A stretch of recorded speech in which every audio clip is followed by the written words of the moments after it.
प्रसिद्ध जोशी आचार्य को बुलवाया। महर्षि ने कुंडली देखकर गंभीरतापूर्वक कहा, राजन, आपका पुत्र तो तेजस्वी भाग्यशाली है, परंतु इसकी आयु तो कम है। ये जीवन का केवल 12 वर्ष तक ही रहेगा।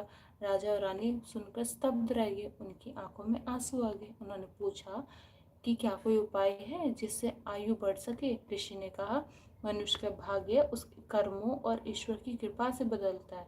यदि यह बालक अपने जीवन में सच्चे धर्म का पालन करे, किसी संत या साधु की सेवा करे, तो संभव है इसकी मृत्यु टल जा सकती है। राजा ने प्रण किया कि वे अपने पुत्र को सदा धर्म के मार्ग पर चलाएंगे।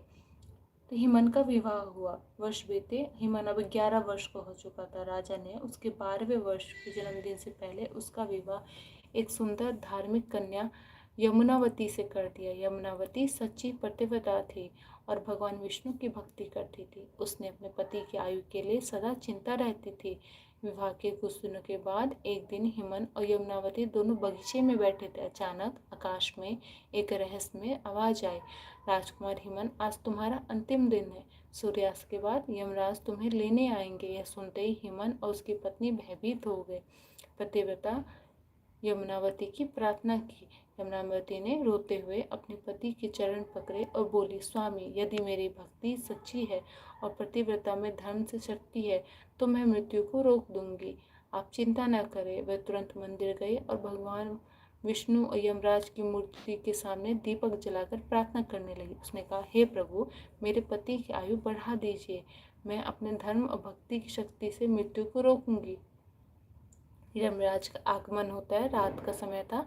चंद्रमा आकाश में चमक रहा था। राजमहल में सन्नाटा था। यमराज ने वहां वाहन भैंसे पर सवार होकर अपने दूत को वहां पहुंचे। यमराज ने अपने दूत से कहा, यह वही क्षण है जब हमें राजा हंस के पुत्र हिमन को यमलोक लेके जाना है। दूत जब उसके कक्ष में पहुंचे तो वहां हिमन और यमुनावती थे। उन्होंने देखा कि कक्ष के चारों ओर सैकड़ों दीपक जल रहे। उन दीपों के प्रकाश में बल इतना अधिक था कि अंधकार के हर कोने तक वह दूर कर रहा था।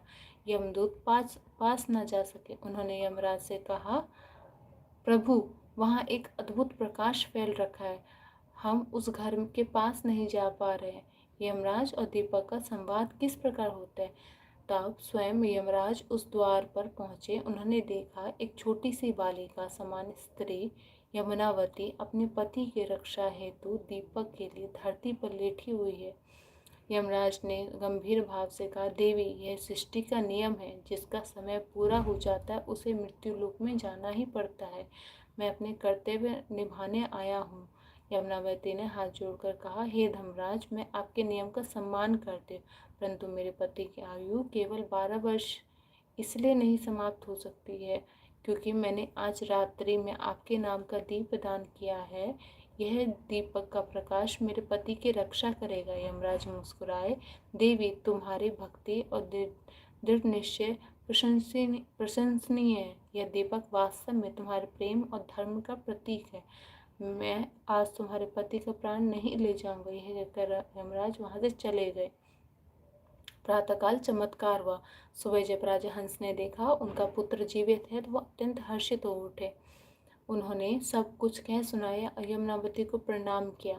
राजा ने कहा, घोषणा कर दी कि आज से हर वर्ष इसी तिथि को लोग अपने घर में बाहर दीपक जलाकर यमराज के देव को दीपदान करेंगे ताकि घर में कोई परिवार में अकाल मृत्यु से न गुजरे।